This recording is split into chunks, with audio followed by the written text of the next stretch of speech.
कौन है ये लोग, कहाँ से आते हैं? আপনাদের একটু আমি ভাড়ার লিস্টটা দেখিয়ে দিই। এখানে পুরো লিস্ট করা। বেনুবন থেকে গঙ্গাসাগর যদি আসেন জন প্রতি ভাড়া মানে সমুদ্র কিন্তু এই যে জায়গাটা দেখছেন আমরা যেখানে দাঁড়িয়ে রয়েছি এগুলো পুরো জলে পরিপূর্ণ থাকে, কিন্তু এখন পুরো ধুধু প্রান্ত। এখানে কিন্তু শুধু ভারত নয় বাংলাদেশেরও জাহাজ দাঁড়িয়ে রয়েছে প্রচুর।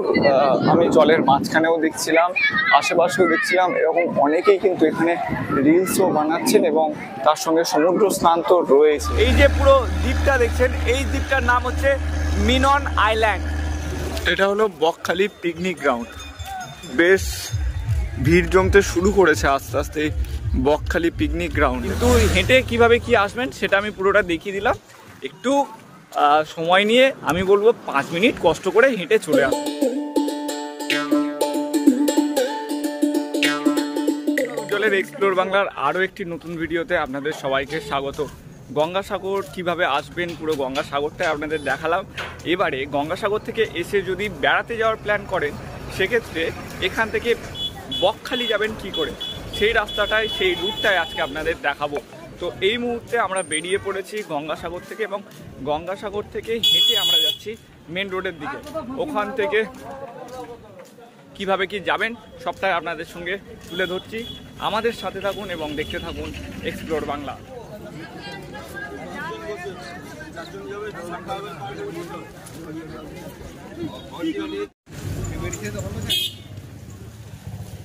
মেন রোডে আমরা চলে এসেছি। মেন রোড থেকে আসার পরে এই সামনে দেখবেন যে যেখানে আমরা নেমেছিলাম মূলত আসার সময় গঙ্গাসাগরে, সেখান থেকে আবার আপনাকে গাড়ি ধরে নিতে হবে।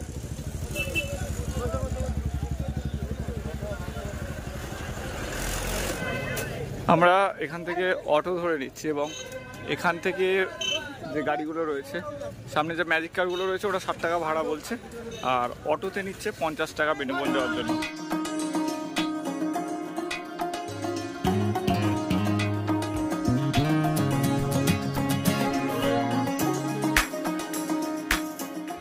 সাগর থেকে আমরা অটোতে এলাম। আমি সাজেস্ট করব আপনারা যদি পারেন তো অটোতে করে চলে আসুন, কারণ অটোতে আমাদের 50 টাকা করে পার হেড নিয়েছে। আর একটা সুবিধে অটো টানা চলে আসে, আর এখান থেকে আর কি অটোতেই সুবিধে। আপনি যদি অন্য টোটো ধরেন সেটা আসতে দেরি করবে, আর একটা যে ভ্যান রয়েছে ওগুলোতে যদি আসেন সেক্ষেত্রে ওরা অনেকটা ঘুরে আসে, অন্যান্য প্যাসেঞ্জার নিয়ে আসে তো অনেকটা ঘুরে আসে, তাই অটোতে যদি আসেন অনেকটা সুবিধা হবে।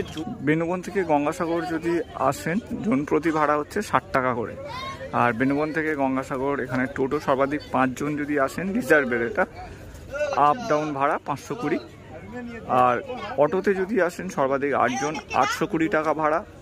মারুতি গাড়িতে যেটা আর কি মারুতি কার যেটা ম্যাক্সিমাম 8 জনের সিট যেটা সেটা 1120 টাকা, আর যদি আপনি ম্যাজিক গাড়িতে করে আসেন 10 জন 1220। এটা কিন্তু আপ ডাউনের রেট।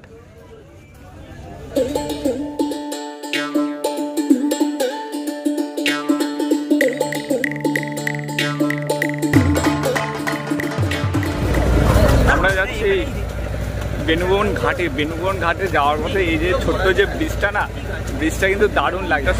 সুন্দরবন অ্যাম্বিয়েন্স রয়েছে।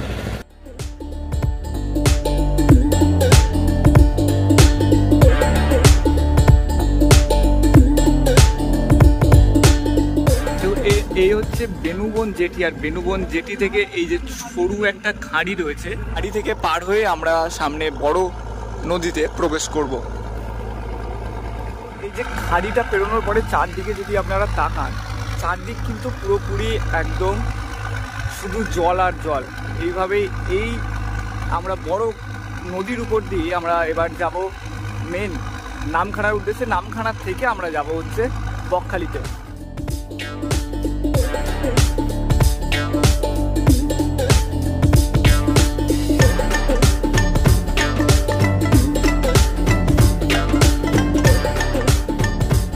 এবং এই যে পুরো দ্বীপটা দেখছেন এই দ্বীপটার নাম হচ্ছে মিনন আইল্যান্ড। চারিদিকে কিন্তু এরকম ছোট ছোট দ্বীপ এখানে ভর্তি। এই পাশে যেটা বললাম মিনন আইল্যান্ড, পাশে হচ্ছে মৌসুমী আইল্যান্ড। তারপরে আবার জল পরবর্তী পার হয়ে গেলে আরও একটা দ্বীপ এখানে রয়েছে। এরকম টুকরো টুকরো দ্বীপ কিন্তু এই আশপাশে ভর্তি।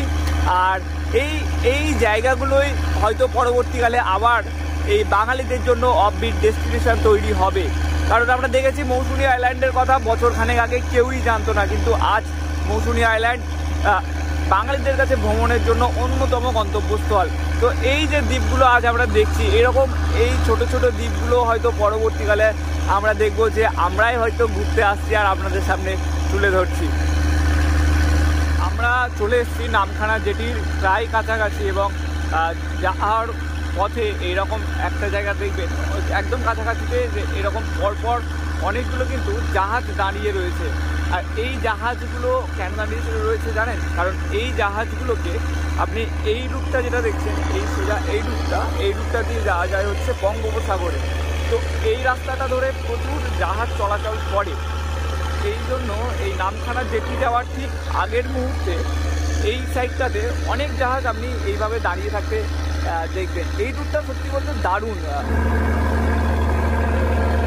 এখানে কিন্তু শুধু ভারত নয়, বাংলাদেশেরও জাহাজ দাঁড়িয়ে রয়েছে। আপনি যদি সামনের পতাকাগুলো খেয়াল করেন, এই ভারত বাংলাদেশ দুদিকে দু রকমই পতাকা দেওয়া রয়েছে। মানে বুঝতে পারছেন এখান দিয়ে কিন্তু ভারত বাংলাদেশ যাতায়াত বা ব্যবসা বাণিজ্যের জন্য জলপথে যা কিছু করা হয় এই পথ ধরেই কিন্তু হয়ে থাকে।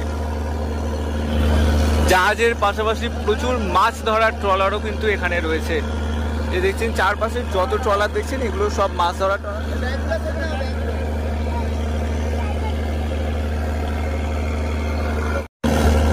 সামনের যে ব্রিজটা দেখছেন একদম যেসব লঞ্চগুলো মাছ ধরার লঞ্চগুলো দাঁড়িয়ে রয়েছে তার উপর দিয়ে যে ব্রিজটা দেখছেন এটাই হলো নামখানা ব্রিজ। হাতানিয়া দোয়ানিয়া নদী পেরিয়ে আমরা এবার চলে এলাম নামখানা জেটি ঘাটে। এখান থেকে নেমে আমরা এখান থেকে বকখালির উদ্দেশ্যে গাড়ি ধরবো।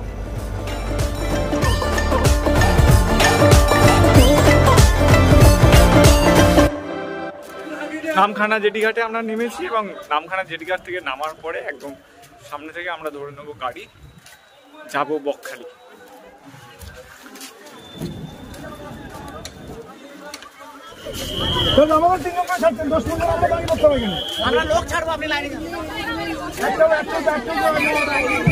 জেটি ঘাট থেকে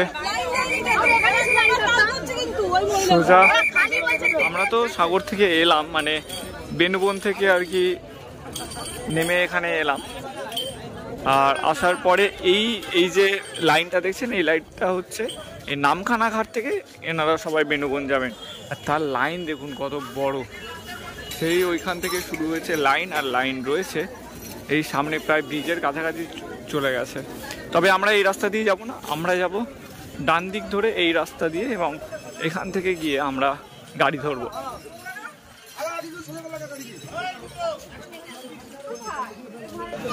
ডান দিক থেকে এগিয়ে এসে এই রাস্তাটা পড়বে, এখান থেকে আমরা যাব বাঁ দিকে।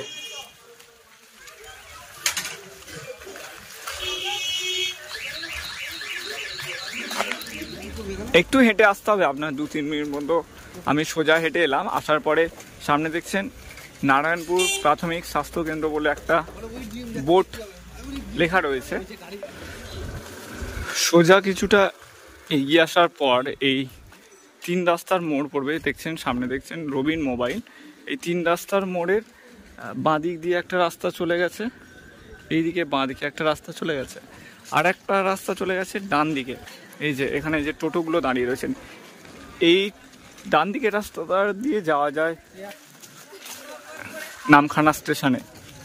আর একটা রাস্তা চলে গিয়েছে সোজা, কিন্তু আমরা যাব এই রবিন মোবাইল বলে লেখা যে রাস্তাটা, তার বাঁ দিক দিয়ে যে রাস্তাটা রয়েছে এই রাস্তাটা দিয়ে আমরা যাব স্ট্যান্ডের দিকে, যেখান থেকে আমরা ধরবো বকখালি যাওয়ার গাড়ি। আরও আপনাদের সুবিধা হবে, এই দেখুন এই সামনে একটা রয়েছে আদর্শ আয়ুষ স্বাস্থ্যকেন্দ্র, এখানকার স্বাস্থ্যকেন্দ্র রয়েছে। এই রাস্তাটা ধরে সোজা এগিয়ে যাব। এই যে কিছুটা হেঁটে আসার পর ওই স্বাস্থ্যকেন্দ্র থেকে এই সোজা আমরা চলে এলাম ব্রিজের নিচে একদম মেন রোডে। এই মেন রোড থেকে স্ট্যান্ডে যেতে হলে আমরা যাব এই ডান দিকেই পড়বে স্ট্যান্ড। অনেক সময় এখান থেকেও গাড়ি পাওয়া যায়, তবে সেটা যদি ভাগ্য ভালো থাকে এখান থেকেও গাড়ি পাওয়া যায়। তবে আমি বলবো একটু আপনারা হেঁটে সামনের দিকে চলে যাবেন, তাহলে কি হবে একদম মোড় থেকে একদম স্ট্যান্ড থেকে গাড়ি পাওয়ার ভালো জায়গা নিয়ে বসার সম্ভাবনাটা অনেক বেশি। জেটিঘাট থেকে এই যে ব্রিজ মানে যে স্ট্যান্ডটা রয়েছে, এই স্ট্যান্ডে আসার জন্য আপনি হেঁটেও আসতে পারেন আর টোটোতেও আসতে পারেন। টোটোতে আসলে এইটুকু রাস্তার জন্য আপনার ভাড়া নেবে হচ্ছে 15 টাকা মাথা পিছু। আর আপনি যদি হেঁটে আসেন হার্ডলি 10 মিনিট সময় লাগবে, একটু কষ্ট হবে ঠিক কথা, তবে হেঁটে আসলেও বেশ ভালো লাগবে। রাস্তা একদম নিরিবিলি ফাঁকাই থাকে, কোনো অসুবিধে নেই। আমি হেঁটেই পুরো রুটটা দেখালাম, সাজেস্ট তো করেই দিলাম, আপনারা চাইলে হেঁটেই চলে আসুন। আর একটু এগিয়ে এলে আপনি এখানে প্রচুর টোটো দেখতে পাবেন। টোটো রয়েছে, ম্যাজিক গাড়িও রয়েছে আর মানুষও দাঁড়িয়ে রয়েছে। এটাই হলো মেন স্ট্যান্ড, যেটা এখানেই মূলত সব গাড়ি দাঁড়িয়ে থাকে। দেখুন এইটা হলো মেন যে স্ট্যান্ড যেটা বললাম, আর এই স্ট্যান্ডের পাশ দিয়ে একটা গলি রয়েছে। এই রোডটা দিয়ে প্রচুর টোটো আসছে। দেখুন এইটা হচ্ছে স্টেশন থেকে আসার রাস্তা। যারা নামখানা স্টেশন থেকে আসবেন তারা এই রোডটা দিয়ে মূলত আসছেন। এখান থেকে এসে এই রোডটা দিয়ে এসে এখান থেকে এই যে ছোট্ট গলিটা দেখছেন, এটা দিয়ে ঢুকে গেলেই পড়বে বকখালি যাওয়ার গাড়ি ধরার জন্য যে স্ট্যান্ড, সেই স্ট্যান্ডটি। এখানে অনেকক্ষণ পরে আমরা টোটো ধরলাম এবং টোটো ধরে এখান থেকে একটু দরদাম করে নেবেন। কেউ 400 টাকা বলে, তবে আমরা শেষ পর্যন্ত এখান থেকে টোটোতে বার্গেন করে আর কি রিজার্ভ করলাম, যেটা নিচ্ছে 260 টাকা। আর নর্মালি আপনারা যদি পার পার্সন যান এখানে 50 টাকা করে পড়ে, তখন আপনাকে শেয়ারে যেতে হবে।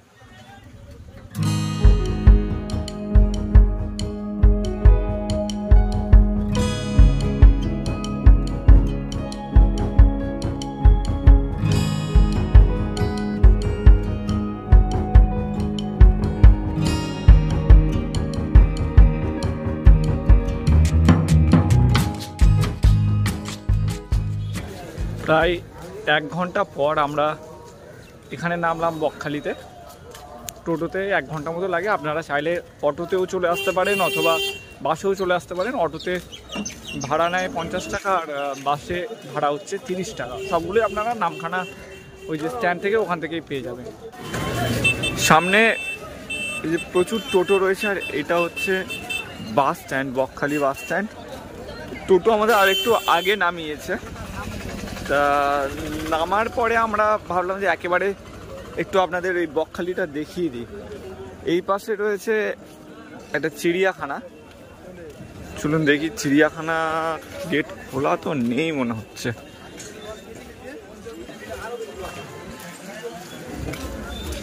ও আচ্ছা, বলছে যে পর্যটকদের উদ্দেশ্যে জানানো যাইতেছে যে বর্তমানে এই গেটের ভিতরে কোনো হরিণ কুমির নাই। আগে এখানে কিন্তু হরিণ কুমির এরকম নানা জিনিস ছিল। এটাই হলো সি বিচ এরিয়া টোটাল। প্রচুর দোকানপাট আছে অবশ্যই। আর এই যে ডান হাতের জায়গাটা দেখছেন, এটা হচ্ছে পিকনিক গ্রাউন্ড। যারা পিকনিক করতে আসবেন তারা এই মাঠটাতে পিকনিক করতে পারবেন। বিরাট বড় এরিয়া।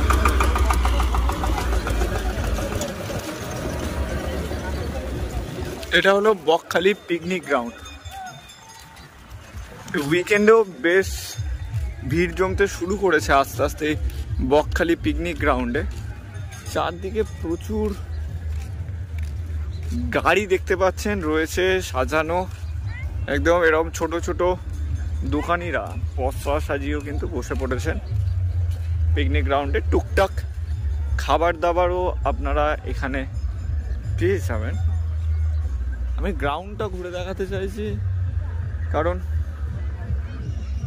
পিকনিক করার ক্ষেত্রে এই দেখুন এই দিকটা পুরোটা বাস বা ম্যাজিক গাড়িতে করে অনেকে আসছেন, অনেকে ছোটো হাতি এরকম নানা গাড়িতে করে আসছেন, সেগুলো এখানে স্ট্যান্ড করারও জায়গা রয়েছে পুরো ভেতরে। আর এপাশেও দেখুন প্রচুর গাড়ি দাঁড়িয়ে রয়েছে, এগুলো সবই পিকনিক করতে আসার জন্য। এটা একদম সি বিচের গায়ে, ওই যে মার্কেটটা রয়েছে একদম সি বিচ মার্কেটের গায়ে এই পিকনিক গ্রাউন্ডটা রয়েছে। তো পিকনিকও আপনারা এখানে করতে পারবেন, সেই সঙ্গে সঙ্গে এখানে সি বিচও ঘোরা খুব সহজেই হয়ে যাবে।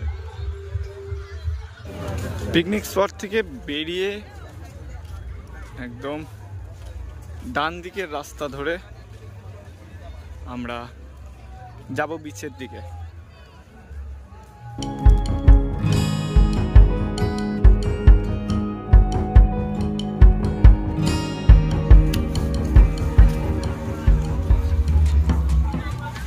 এটাই হলো বকখালি সি বিচ।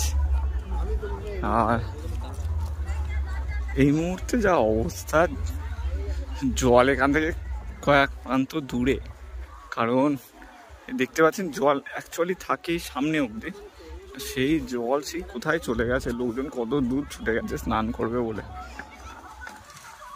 দেখুন এই বকখালি এসছে আমরা, অনেকটা বেলা হয়ে গেছে। আমি যেটা জানাচ্ছিলাম, এই বিকেল আর স্নান করব না, সেই জন্য আমি চাইছিলাম যে একটু আপনাদের পুরোটা ঘুরিয়ে দেখিয়ে দিই। আর এই মুহূর্তে ঘুরে দেখাতে গিয়ে মানে সমুদ্র কিন্তু এই যে জায়গাটা দেখছেন আমরা যেখানে দাঁড়িয়ে রয়েছি, এগুলো পুরো জলে পরিপূর্ণ থাকে, কিন্তু এখন পুরো ধুধু প্রান্তর, এক ফোঁটাও জল নেই।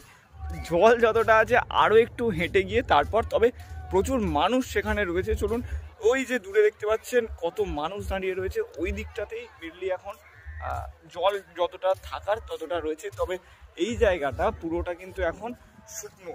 সেই দূরে যেটা দেখতে পাচ্ছেন কিছু মানুষ ছাতা, ওইখানে কিন্তু মেন সি বিচটা, তারপরে এই এরিয়াটা পুরোটাই জল থাকে। কিন্তু এই মুহূর্তে যেহেতু ভাটা পড়ে গেছে, সেই জন্য এখানে কিন্তু সেরকম জল নেই।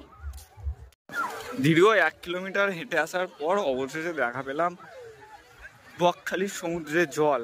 আর এই জলে এখন প্রচুর পর্যটক এসছেন এদিন, এসে আর কি স্নানে সকলে ব্যস্ত, সকলে বেশ হই হুল্লোড় করছে, আর বেশ ভিড় রয়েছে এই মুহূর্তে।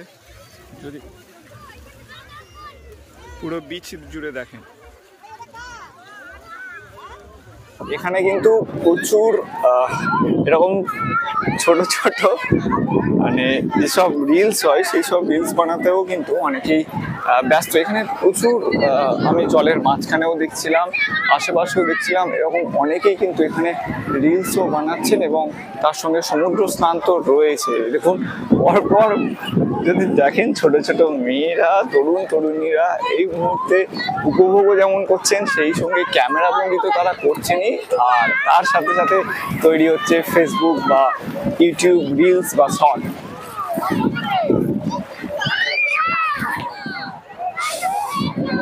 এখানে প্রচুর এরকম ঘোড়া আপনারা দেখতে পাবেন, এই ঘোড়াগুলো আপনারা চাইলে এখানে রাইড করতেই পারেন। দাদা ঘোড়াগুলো কি চড়তে কিরকম কি রেট আছে? 100 কতক্ষণ? লোক বসে আছে দেখো, আচ্ছা যাবে আর আসবে, ওখান থেকে এইখানে আসবে। ওনাদের একটা নির্দিষ্ট একটা জায়গা রয়েছে, ততদূর ওনারা নিয়ে যান এবং সেখান থেকে নিয়ে আসেন, তার জন্য ভাড়া পড়ে 100 টাকা করে। আজকের মতো বকখালির এই ভিডিও এতটুকুই। আমি চেষ্টা করলাম আপনাদের সামনে সবকিছু তুলে ধরার, কিভাবে বকখালি আসবেন, সাগর থেকে আসলে কিভাবে আসবেন, এখানে কি কি দেখবেন। আমি চেষ্টা করব সন্ধেবেলা বকখালিতে কি পরিস্থিতি থাকে এরকম একটা উইকেন্ডে, সেটাও আপনাদের সামনে তুলে ধরার। আর আমাদের সাথে থাকুন, দেখতে থাকুন এক্সপ্লোর বাংলা। কেমন লাগলো অবশ্যই কমেন্ট করে জানাবেন। এই শীতকালটায় বিভিন্ন জায়গায় ঘুরে নিজেদের মনের মতো করে ছুটি কাটান। সবাই ভালো থাকুন, সুস্থ থাকুন।